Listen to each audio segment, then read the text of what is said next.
आदरणीय उपाध्यक्ष महोदय और यहाँ उपस्थित सभी गणमान्य व्यक्तियों को मेरा सादर वंदन नमन। मुख्यमंत्री विद्यालय सुरक्षा कार्यक्रम का असर सचमुच में दिखने लगा है हमारे विद्यालयों में, हमारे बच्चों में, और कह सकते हैं कि हम में भी। जब मैं पहली बार विद्यालय गई थी तो उस टाइम ये कार्यक्रम एक पखवाड़ा के रूप में मनाया जाता था और विद्यालय में एक साल में एक बार होता था। घर जाते जाते बच्चे धीरे धीरे इसको भूल जाते थे।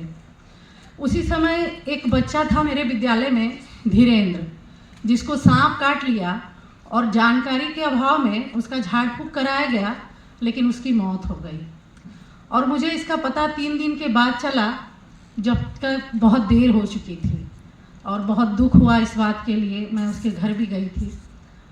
और अब जब ये मुख्यमंत्री विद्यालय सुरक्षा कार्यक्रम का सुरक्षित शनिवार हमारे विद्यालय में चलता है, 2 साल पहले की घटना है। मेरे ही विद्यालय की एक छात्रा के, नेहा कुमारी के नाना को सांप काट लिया और वो लड़की जिद पे अड़ गई कि झाड़ फूँक नहीं कराने देंगे। उसके घर के लोग नहीं मान रहे थे इस बात को और उसने मुझे फ़ोन किया। संजोग से मैं यहीं मदरसा के ट्रेनिंग में थी और जब फ़ोन किया तो मैंने उसकी मम्मी को समझाया कि हाँ, बच्ची सही कह रही है, और उसको तुरंत ही अस्पताल ले जाया गया और अस्पताल में उनका इलाज किया गया सही समय पे, और आज के समय में वो सुरक्षित हैं। वो सुरक्षित परिवार के लिए। जहाँ तक ठनका वज्रपात की बात है तो PN रॉय सर हैं माननीय, जो इतना उन्होंने मेरे लिए एक सहयोग का काम किया कि मेरे विद्यालय में ऑनलाइन एक ट्रेनिंग उन्होंने मुखिया सभी को दी मिलके। तो इसका असर इतना हुआ कि अभी बच्चे बोलते हैं कि अरे ठनका हुआ, बड़े पेड़ के नीचे क्यों खड़े हो।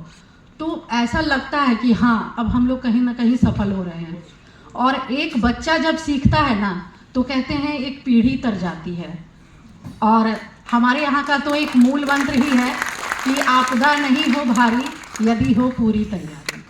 इसी कथन के साथ मैं सभी को फिर से एक बार धन्यवाद देना चाहती हूँ।